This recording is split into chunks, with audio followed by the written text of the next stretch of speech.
네, 그럼 이번에는 이제 우리가 이제까지는 그 차이나 플랫폼의 어떤 긍정적인 성장성, 네. 그다음에 비전 이런 거에 대해서 이제 이야기를 다뤘다고 하면 네.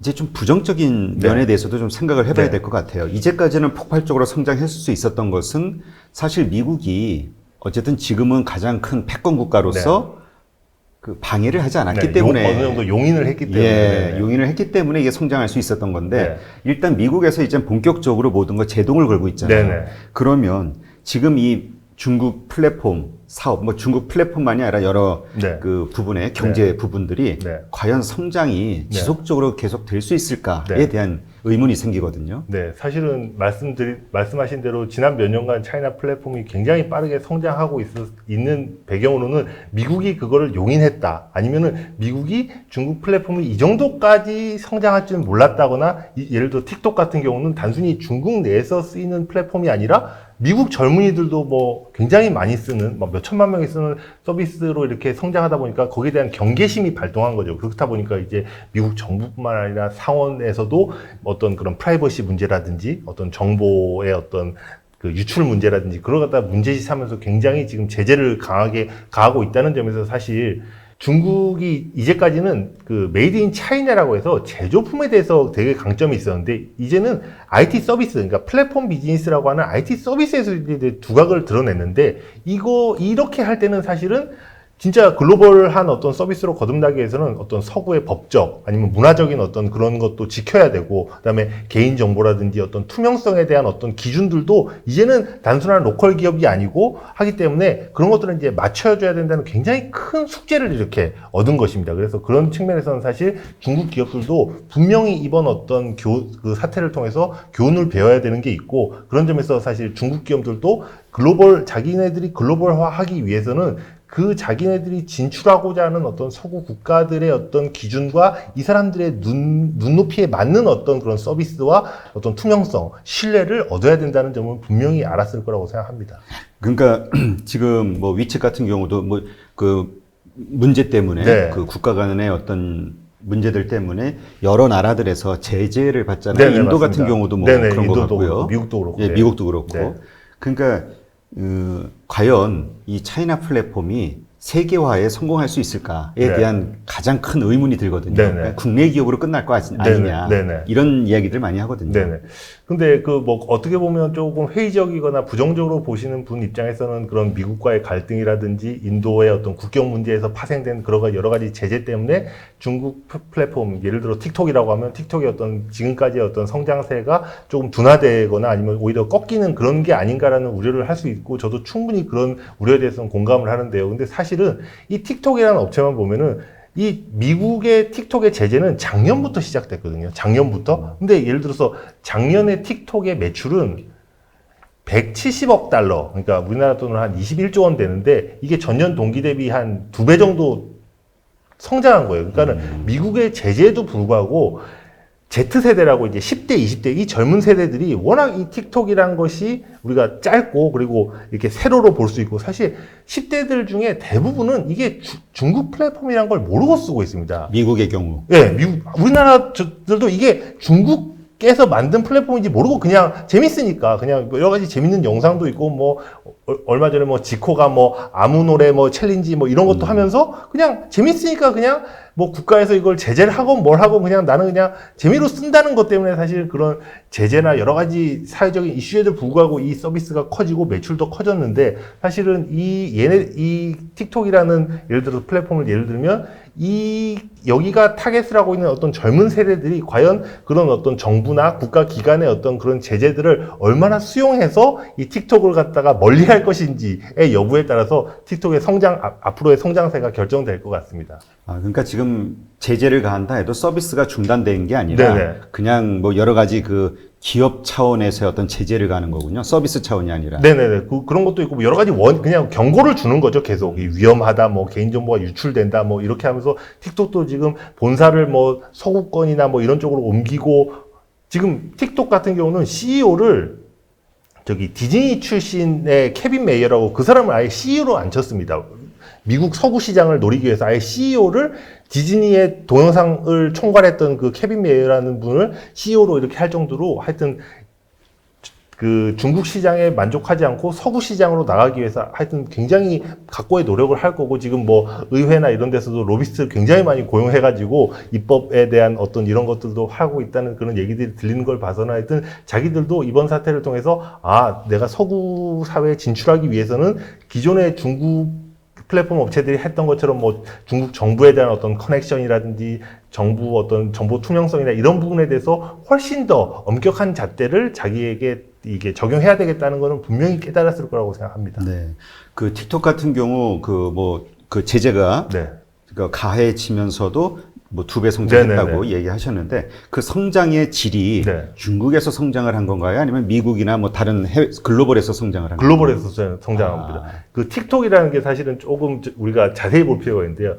이게 해외에서는 틱톡이라고 쓰이지만 중국에서는 이게 뚜어인이라는 브랜드로 씁니다. 틀린가요? 그러니까 서비스는 거의 비슷한데 이름이 달라요. 그러니까 이걸 듀얼 브랜드 전략이라고 그러는데, 그러니까 바이트댄스라는 업체가 이렇게 내수용에서는 뚜어인이라는 브랜드를 쓰고 글로벌에서는 틱톡이라는 브랜드를 써가지고 다른 국가에서 이게 중국에서 만든 건지 잘 모르게 굉장히 그냥 힙하고 밈한 어떤 그런 바이럴을 통해서 전파될 수 있도록 이런 듀얼 브랜드 전략을 쓴 거거든요. 그래서 저는 미중 무역 분쟁 때문에 사실은 미국의 제재가 강화되고 어떤 일반 글로벌 소비자들의 중국 기업에 대한 어떤 경계감이 높아졌기 때문에 앞으로 탄생하는 어떤 차이나 플랫폼 업체들은 이런 듀얼 브랜드 전략을 훨씬 더 강화할 거라고 생각합니다. 네. 그러니까 중국에서 자기네들이 성공한 어떤 노하우라든지 그런 사업 비즈니스 모델을 그대로 뭐 브랜드랑 똑같이 해서 이렇게 알리바바처럼 가는 게 아니라 아예 그냥 다른 글로벌용 브랜드를 따로 만들어서 그걸로 이제 전파시키는 이런 듀얼 브랜드 전략을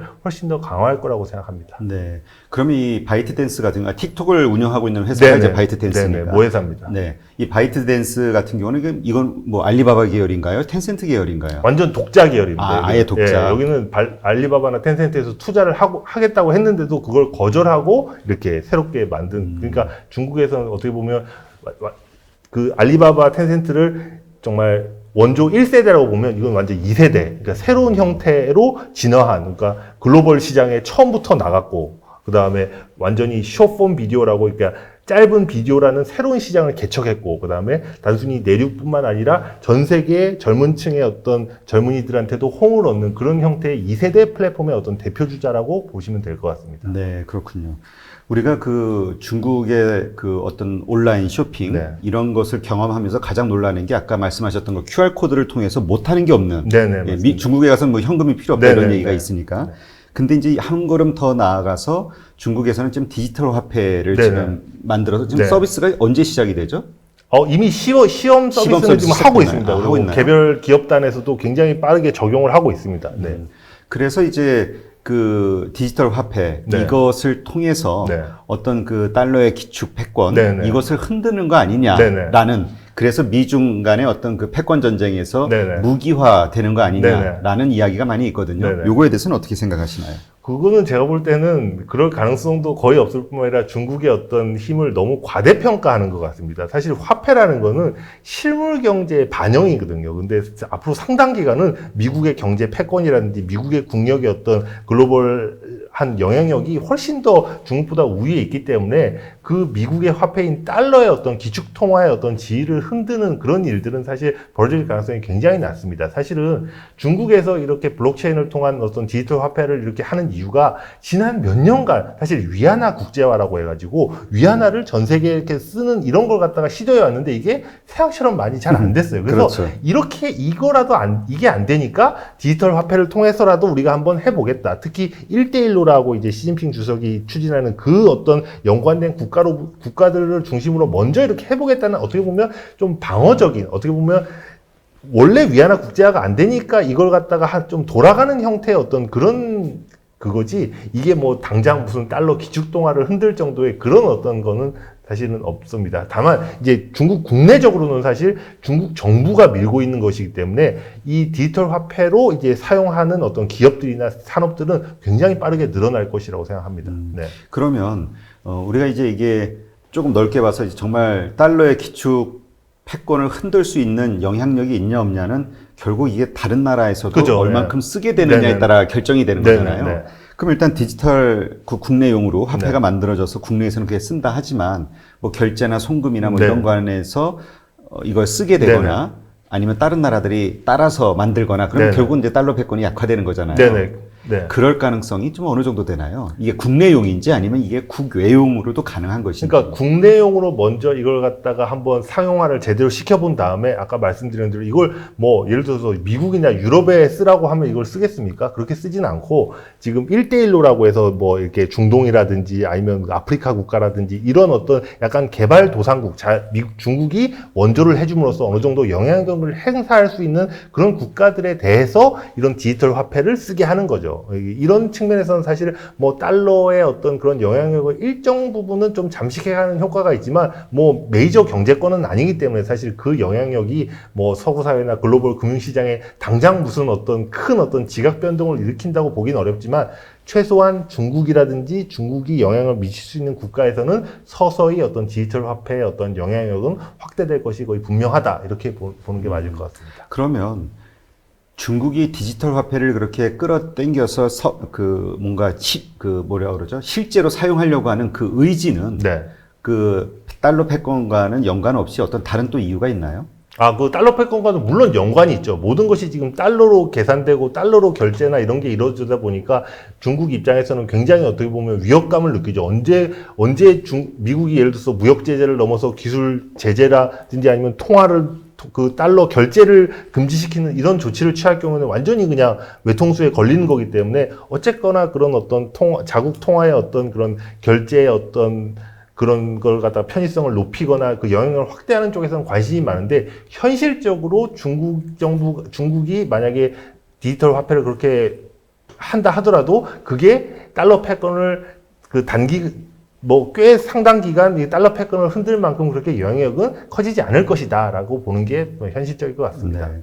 근데 또 어떤 분들은 그런 얘기 하시더라고요. 네. 일단 블록체인 기술을 통해서 이 디지털 화폐가 활성화가 되면 이 지하 경제권에 숨어 있는 돈들은 네. 뭐 어떻게 될 것이냐. 네네. 그 영향으로 인해서 경제의 지도가 어떻게 바뀔 것이냐. 네. 이런 거에 대해서 생각하시는 분들도 있던데요. 근데 지금 중국 같은 경우는 블록체인 이전에도 이미 다 서로 화폐를 쓰지 않고 다 그냥 QR코드나 이렇게 핀테크로 다 결제를 할 정도로 상당 부분의 어떤 자금 흐름이나 이런 게 다 양성화 돼 있는 그런 상태고 사실은 중국 정부가 인민은행을 통해서 이걸 갖다가 하려는 이유도 그런 어떤 자기 중앙은행이 예를 들어서 정말 발권 그걸 갖고 있는 거로서 시중의 어떤 자금 흐름을 알아야 되는데 지금 중앙은행보다도 알리바바나 텐센트가 훨씬 더 시중 자금 흐름을 잘 알지 않습니까? 왜냐면 초 단위로 결제되는 걸 다 걔네 서버에서 다 저장이 되고 하기 때문에 그러니까 이 어떤 발권 권한 그리고 이 시중의 자금 흐름을 국가가 이걸 갖다가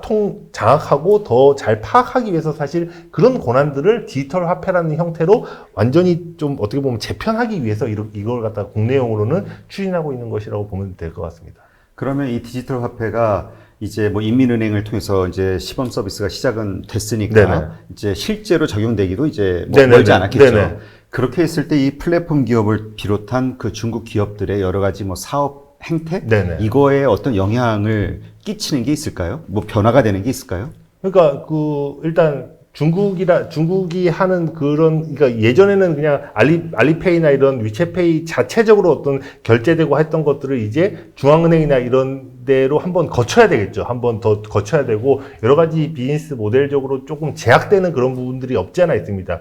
예를 들어서 중국에서는 이런 이 알리페이나 이런 데가 하는 어떤 자금 운용이나 이런 것에 대한 위험이 올라간다고 생각해서 우리로 따지면 비부금이라고 하는데 이거가 또 비율을 높여갖고 어떤 위험성을 갖다가 낮추면서 이 알리페이나 이런 애들의 어떤 사업 확장을 조금 어느 정도 견제한 이런 측면들은 있거든요. 근데 그럼에도 불구하고 이 지금의 어떤 핀테크로 대변되는 이런 어떤 디지털 화폐, 그러니까 꼭 인민은행이 하는 게 아니라 꼭 이 민간 기업에서 하는 것도 워낙 중국에서는 이미 거스를 수 없는 비가역적으로 이게 자리 잡았기 때문에 이거에 대한 어떤 트렌드는 변함이 없을 거라고 생각합니다. 네, 그렇군요. 그러면 우리가 이제 뭐 플랫폼 기업의 어떤 비즈니스 면에 있어서는 이제 많은 걸 이제 다뤄봤는데 네. 요즘 그 중국 기업들에 대한 부정적인 이슈로 떠오르는 게 그 회계 부정. 네네. 과연 믿을 수 있느냐. 네네. 그러니까 중국 기업에 대한 신뢰가 지금 많이 흔들리고 있잖아요. 네네. 상장 기업조차도 뭐 네네. 그런 문제가 있으니까. 우리가 플랫폼 기업을 지켜보고 혹은 뭐 하이퍼만이 아니라 그 밑에 네네. 그런 떠오르는 그 정말 유니콘 같은 네네. 그런 그 플랫폼 기업들을 지켜볼 때 과연 얼마만큼 신뢰할 수 있을까? 사실은 많은 분 이번에 루이싱 커피 사건이 네. 사실 아주 단적인 사례죠. 그래서 중국이 사실은 덩치로는 저렇게 커졌지만 자본시장의 발전이라든지 여러 가지 인식 면에서 사실 우리나라의 뭐 8, 90년대 정도의 금융의 수준에 이렇게 물론 일부 뭐 결제라든지 이런 거는 상당 부분 발전한 게 있지만 전반적인 어떤 그 금융에 대한 인식이나 이런 거는 아직까지도 저발전이거나 이제 막 발전하고 있는 단계이기 때문에 사실 우리도 과거에는 그런 어떤 그 회계 부정이라든지 이런 게 많이 일어났듯이 중국도 저렇게 생기는 게 사실은 굉장히 어떻게 보면 그 통과 의례 같은 뭐 당연히 일어나는 거고 훨씬 더 그런 어떤 미국과 같은 경우도 마찬가지지만 그런 일이 벌어지고 나서 여러 가지 규제나 제도가 생기면서 이제 보완되면서 자본시장과 시장이 성숙해 가는 거지 않습니까? 그래서 저희가 볼 때는 중국도 필연적으로 그런 단계를 지금 거치고 있는 거고, 그래서 저는 중국 기업이나 이런 데 뭐 직접 투자할 때 그래도 그 중국의 조금은 대형, 그러니까 루이싱 커피 같은 것도 이제 막 신생 그런 데고 아직 뭐 정보 공개도 많지 않았고 워낙 처음에 공격적인 마케팅을 하면서 현금을 태우다 보니까 사실 재무적인 안정성 부분에서 사실 리스크라는 게 좀 굉장히 많이 보였던 상태입니다. 그래서 중국 기업에 투자하실 때는 너무 그렇게 스타트업이라든지 너무 공격적으로 저렇게 현금을 태우면서 하는 것보다는 좀 더 대형 그리고 안정적인 아니면 텐센트나 알리바바가 이렇게 좀 어느 정도 그 뒤에서 받쳐주고 있는 그런 회사들을 좀 그러니까 투자의 어떤 그런 어떤 투자 대상을 좀 더 우량, 좀 크고, 좀 그런 쪽으로 가져가시면 그런 회계 부정이나 그런 리스크로부터는 전부는 아니겠지만 상당 부분은 좀 더 회피할 수 있지 않을까 이렇게 생각이 듭니다. 네. 그 현금을 태운다라는 거는 그러니까 적자를 보면서 그렇죠. 계속 그 가입자를 그렇죠. 늘려나가는 네네. 시장 어떤 점유율을 마케팅을 넓히기 위해서 하는 네. 그런 기업들을 얘기하시는 거죠. 맞습니다. 네. 그렇군요. 네. 오늘 이렇게 해서 차이나 플랫폼, 중국의 그 아주 크게 성장하고 있는 플랫폼 기업들의 여러 가지 면을 한번 다뤄보는 그런 시간을 가졌습니다. 차이나 플랫폼이 온다. 윤재웅 저자님이었습니다. 네. 오늘 이렇게 나와 주셔서 고맙습니다. 네, 감사합니다.